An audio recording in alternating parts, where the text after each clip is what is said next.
कभी कभी जो सबसे अहम जियोपॉलिटिकल शिफ्ट्स होते हैं वो धमाकों के साथ नहीं होते, बल्कि ऐसी रिपोर्ट्स के अंदर होते हैं जो कोई नहीं पढ़ता अंटिल इट्स टू लेट। एक दफा फिर एक ऐसा ही डॉक्यूमेंट लैंड किया है जिसमें यह लिखा है कि Afghanistan has become a safe haven for TTP. और इस दफा ये पाकिस्तान नहीं कह रहा, ये यूनाइटेड नेशंस कह रहा।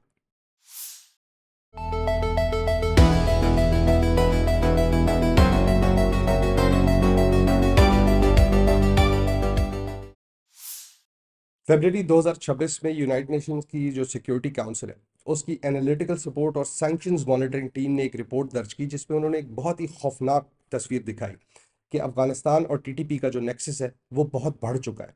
अब इस रिपोर्ट में एग्जैक्टली क्या लिखा हुआ है? सबसे पहली बात तो ये कि टीटीपी के जो ऑपरेशंस हैं वो एक्सपैंड कर रहे हैं एक्सपोनेंशियली, बहुत ज़्यादा बढ़ गए हैं। दूसरी बात कि उनके जो अटैक्स हैं ऑन पाकिस्तान वो ना सिर्फ तादाद में बढ़ते जा रहे हैं बल्कि सोफिस्टिकेशन में भी जो उसका तरीका है वो भी जो है ग्रो कर रहा है और बहुत ही एडवांस हो चुका है। और जो सबसे इम्पोर्टेंट बात है वो ये कि अफगानिस्तान की जो टेरिटरी है वो ख़ास तौर पे इस्तेमाल हो रही है by TTP without any resistance from the Afghan Taliban. अब इसके अंदर जो सबसे क्रूशल डिटेल है वो यही है कि अफगान टेरिटरी यूज़ हो रही है बाय टीटीपी। और ये क्रूशल इसलिए है कि 2021 में जब अफगान तालिबान ने टेक ओवर किया अफगानिस्तान पे, तो उन्होंने एक चीज़ दुनिया से वादा की कि अफगानिस्तान की जो सॉइल है, जो टेरिटरी है, वो कभी भी टेररिज्म के लिए इस्तेमाल नहीं होगी। अब ये चीज़ हो रही है, इस रिपोर्ट में दर्ज है। और उसके साथ इस रिपोर्ट में ये बताया गया है कि जो भी यूएन की मेंबर स्टेट्स हैं उन्होंने कभी भी, जब भी अफगान तालिबान ने इस बात को डिनाई किया कि अफगानिस्तान की सॉइल यूज़ हो रही है, तो उन्होंने किसी भी मेंबर स्टेट ने यूएन की इस क्लेम को अफगान तालिबान के कभी भी बैक नहीं किया।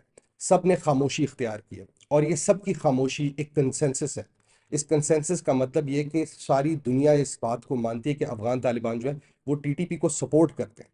अब इन्होंने फॉर्मली एग्जैक्टली ये बात तो नहीं बोली, लेकिन उनकी खामोशी का मतलब यही है। जो यूएन की डिप्लोमेटिक लैंग्वेज है उसमें इस खामोशी को, इस कंसेंसस को परमिसिव इन्वायरमेंट का जो है वो नाम दिया जाता है कि ऑपरेशनल स्पेस मिल रही है उनको, उनको टेरिटरी मिल रही है, उनको लिमिटेड रिस्ट्रिक्शंस दी जा रही हैं इन अफगानिस्तान टू ऑपरेट। ये जो परमिसिव इन्वायरमेंट है इसका मतलब यही होता है कि एक मुल्क जो है वो अलाउ कर रहा है इस चीज़ को होने में, टीटीपी को अलाउ किया जा रहा है बाय दी अफगान तालिबान, क्योंकि उनको रोका नहीं जा रहा। अब सवाल ये बनता है कि अफगानिस्तान की जो गवर्नमेंट है तालिबान की, वो इस चीज़ को क्यों अलाउ कर रही है? हालांकि उनको इंटरनेशनल रिकग्निशन चाहिए, तो उनको उन्होंने वादा किया हुआ है एक स्टेज के ऊपर, डॉक्यूमेंट साइन किए हैं यूएस के साथ कि वो इस तरह नहीं होने देंगे।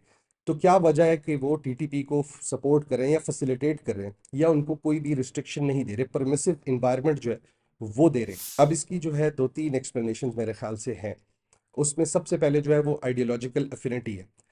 पहली तो जो इनकी इंटरप्रिटेशंस ऑफ इस्लाम है, जो इनकी नज़रिया है दुनिया की तरफ, वो सिमिलर है बहुत। उसके बाद इनकी एक हिस्ट्री है आपस में, इन्होंने जो है बैटल ग्राउंड्स वो शेयर किए, इन्होंने हिस्ट्री शेयर की, इनके आपस में जो है कल्चरल लिंक्स हैं, मैरिज टाइज हैं।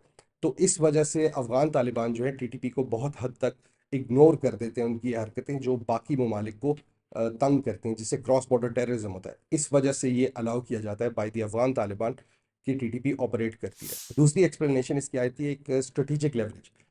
टीटीपी को जो है ना अफगानिस्तान इस तरीके से यूज़ करता है as a bargaining chip with Pakistan. जब पाकिस्तान को उन्होंने अनॉय करना होता है, उनको पाकिस्तान से कोई चीज़ निगोशिएट करवानी होती है, तो वो टीटीपी के हमलों को इस्तेमाल करते हैं, उनको रोक के या उनको बढ़ा के वो पाकिस्तान के साथ निगोशिएट करते हैं। पाकिस्तान के पास एक न्यूसेंस है जो कि टीटीपी है, और उसको यूज़ करके अफगान तालिबान जो है वो पाकिस्तान के साथ निगोशिएट करते हैं। अभी भी आपको पता है कि बॉर्डर क्लोज है, तो ये इस तरह की जो चीज़ें हैं वो उनके लिए टीटीपी इस्तेमाल होती है, ताकि it's another card in their hand. उसके बाद जो लास्ट चीज़ है वो होता है लिमिटेड कंट्रोल है। आखिरी एक्सप्लेनेशन इसकी ये बनती है कि अफ़गान तालिबान का जो है अपना कंट्रोल ही नहीं है टीटीपी के ऊपर, या वो उनसे डरते हैं, या वो अ, उनकी गवर्नमेंट जो है इस वक्त ख़राब भी है, उनके और क्राइसिस इतनी है कि उनके पास कंट्रोल नहीं है कि वो पूरी टेरिटरी को प्रॉपरली सर्वेल कर सके, रोक सके इन चीज़ों को।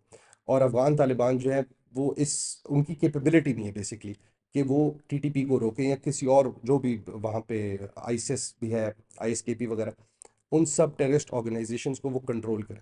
बट ये ख़ास लेवरेज जो मिल रही है टीटीपी को, इसका एक और एंगल है।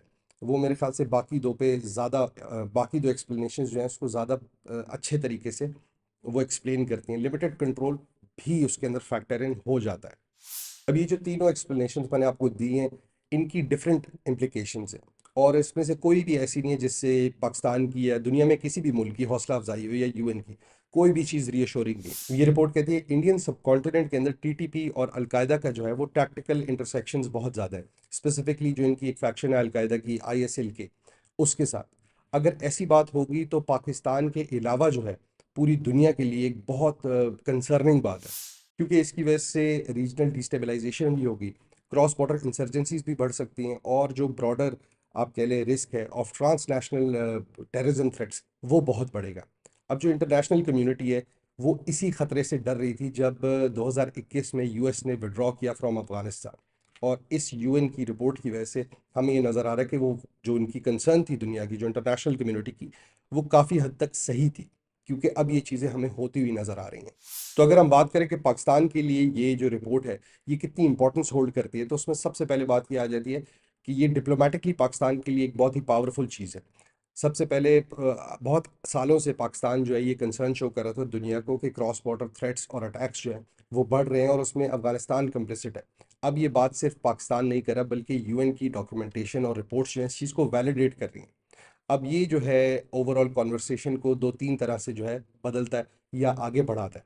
सबसे पहले कि जो यूनिलैटरल एक्यूजेशंस थी, अब वो यूनिलैटरल नहीं है, वो इंटरनेशनल जो है कंसर्न्स हैं। इसका मतलब है कि पाकिस्तान के पास जो है अब इंटरनेशनल लेजिटिमेसी आ चुकी है। दूसरी बात जो है काबुल के ऊपर जो है अब वो प्रेशर बहुत बढ़ जाएगा। काबुल जब से 2021 में अफगान तालिबान के हाथ में गया है, वहाँ से एक ही कंसर्न है, वहाँ से एक ही जो है चाहता है कि इंटरनेशनल रिकग्निशन मिले, जो उनके एसेट्स फ्रीज हुए हैं वो रिलीज हो। उस हिसाब से काबुल के ऊपर अब बहुत ज़्यादा प्रेशर आ जाएगा, उनकी इंटरनेशनल लेजिटिमेसी जो है वो दाव पे लग गई है। और तीसरी बात, अब हमें पॉलिसी स्ट्रॉन्गर पॉलिसीज़ जो है उनकी जस्टिफिकेशन मिल जाएगी। पाकिस्तान अब अगर कोई और सख्त स्टांस लेगा अफगानिस्तान के ख़िलाफ़, तो उसके पास काफ़ी जो है रीज़न भी आ जाता है, उसके पास काफ़ी ज़्यादा जो है इंटरनेशनल बैकिंग भी होगी, उसके पास यूएन की, यूनाइटेड नेशन सिक्योरिटी काउंसिल्स की इस टाइप की और भी रिपोर्ट्स हैं, और ये वाली ख़ास तौर पे कि वो जो भी पॉलिसी अपनी चेंज करेगा, स्ट्रिक्टर पॉलिसी रखेगा, उसके पास, पाकिस्तान के पास अब एक जस्टिफिकेशन होगी इंटरनेशनल कम्युनिटी को दिखाने के लिए। बट इस चीज़ के थोड़े से रिस्क भी हैं कि अगर टेंशन्स जो है इस तरह की वो एस्केलेट करेंगी, तो फिर जो क्रॉस बॉर्डर फ्रिक्शंस हैं, जो बायलेटरल फ्रिक्शंस हैं बिटवीन अफगानिस्तान और पाकिस्तान, वो बढ़ जाएंगी। और हमने हिस्टोरिकली भी यही चीज़ नोट की है कि इस तरह के मसले जो है वो शाज़ो नादिर ही कंटेंट रहते हैं, बल्कि वो बढ़ जाते हैं। अब इसमें तालिबान जो है, अफगान तालिबान की मैं बात कर रहा हूँ, जो काबुल के अंदर है, उनके ऊपर क्या इंप्लीकेशंस आती हैं या उनके ऊपर क्या प्रेशर आते हैं, what does it mean for Afghan Taliban government. तो अफगान तालिबान गवर्नमेंट हमेशा से जो है वो इंटरनेशनल रिकग्निशन ढूंढ रही है। वो उनके पास दो चार चीज़ें जो वो चाहते हैं कि हों। सबसे पहले वो चाहते हैं कि एसेट्स जो हैं, फ्रोजन एसेट्स, वो अनफ्रीज हो। उसके बाद उनके ऊपर से सैंक्शंस हटें, और डिप्लोमेटिक लेजिटिमेसी चाहते हैं। लेकिन इस तरह की रिपोर्ट्स जब यूएन की आती हैं तो वो इस चीज़ को फर्दर अवे पुश कर देती हैं। ना उनके एसेट्स अनफ्रीज होंगे, ना उनकी डिप्लोमेटिक लेजिटिमेसी आएगी, ना इकोनॉमिक इंगेजमेंट होगी दुनिया के साथ। इस तरह की रिपोर्ट्स के होते हुए कोई भी वेस्टर्न गवर्नमेंट या कोई भी नेशन जो है वो किसी मुल्क के साथ अपने जो रिलेशंस है वो नॉर्मलाइज करने के लिए बढ़ चढ़ के आगे नहीं आता, बल्कि वो दूर से दूर जाते जाते हैं और सख्त से सख्त जो है वो सैंक्शंस और स्टांसेस लेते जाते हैं। तो जब तक इस तरह की रिपोर्ट्स आती रहेंगी अफगान तालिबान के लिए, जब तक अफगानिस्तान की गवर्नमेंट के ऊपर इस तरह के एक्यूजेशंस और इस तरह की रिपोर्ट्स निकलती रहेंगी और डॉक्यूमेंट होना शुरू हो जाएंगी विद प्रूफ, तो ये जो इनकी चाहत है एसेट्स अनफ्रीज कराने की, डिप्लोमेटिक इंगेजमेंट की, इकोनॉमिक इंगेजमेंट की, सैंक्शंस ईज करने की, ये दूर से दूर होती जाएगी। अब इस रिपोर्ट का और इस सारी बातों का जो है एक लार्जर जो है रीजनल इफेक्ट भी है। इसको सिर्फ पाकिस्तान और अफगानिस्तान नहीं देख रहे, बल्कि जो रीजनल एक्टर्स हैं जिसमें सेंट्रल एशियन स्टेट्स भी आ जाती हैं, चाइना भी आ जाता है, वो सब इसको बहुत ही क्लोजली मॉनिटर करें। उसके साथ साथ इंडिया भी इसको बहुत क्लोजली जो है वो मॉनिटर कर रहे हैं और सर्वेल कर रहे हैं कि पाकिस्तान और टीटीपी की इक्वेशन अब किस तरफ जाएगी, अफगानिस्तान के साथ कितना जो है उन्होंने अपने टाइज को, अपने रिलेशंस को नॉर्मलाइज करना है। हमें पता है कि टीटीपी और जो बीएलए है उसको इंडिया बहुत ज़्यादा सपोर्ट करता है। तो इस सपोर्ट पे इस तरह की जब रिपोर्ट्स आती है तो इंडिया भी ऑन बैकफुट चला जाएगा। इंडिया एक्सपोज होना नहीं पसंद करेगा इस तरह की इक्वेशन के अंदर। लेकिन रीजनल एक्टर्स जितने भी हैं वो सब एक्सट्रीमिस्ट नेटवर्क्स, और यहाँ पे जितनी भी सेफ हेवन है उससे सारे सेंट्रल एशियन स्टेट्स और चाइना अफेक्ट होते हैं, उनके बिजनेसेस अफेक्ट होते हैं, उनकी ट्रेड अफेक्ट होती है। तो वो इस चीज़ को बहुत ही क्लोजली मॉनिटर कर रहे हैं। तो ये जो यूनाइटेड नेशन सिक्योरिटी काउंसिल की रिपोर्ट है, ये बहुत ही अनड्रामेटिक और अनसेंसेशनल तरीके से एक चीज़ को, क्रिटिकल चीज़ को डॉक्यूमेंट कर दिया कि अफगानिस्तान के अंदर जो सेफ हेवन्स हैं और जो मिलिटेंट्स हैं वो फेड अवे नहीं कर रहे, बल्कि वो अपने आप को रीऑर्गेनाइज कर रहे हैं, वो और ज़्यादा ग्रो कर रहे हैं। और अब देखना ये है, सवाल ये है कि क्या अफगानिस्तान की गवर्नमेंट, जो तालिबान गवर्नमेंट है, वो इनके ऊपर क्रैकडाउन करेगी? क्या उसके ऊपर जो प्रेशर आया है वो उसको सही तरीके से इस्तेमाल करके इनको ख़त्म करने की कोशिश करेगी या नहीं? तो ये था हमारा आज का एनालिसिस। अगर आपको पसंद आया तो वीडियो को लाइक और शेयर ज़रूर कीजिएगा और चैनल को सब्सक्राइब करें। हम कल दोबारा मिलते हैं। अस्सलाम वालेकुम।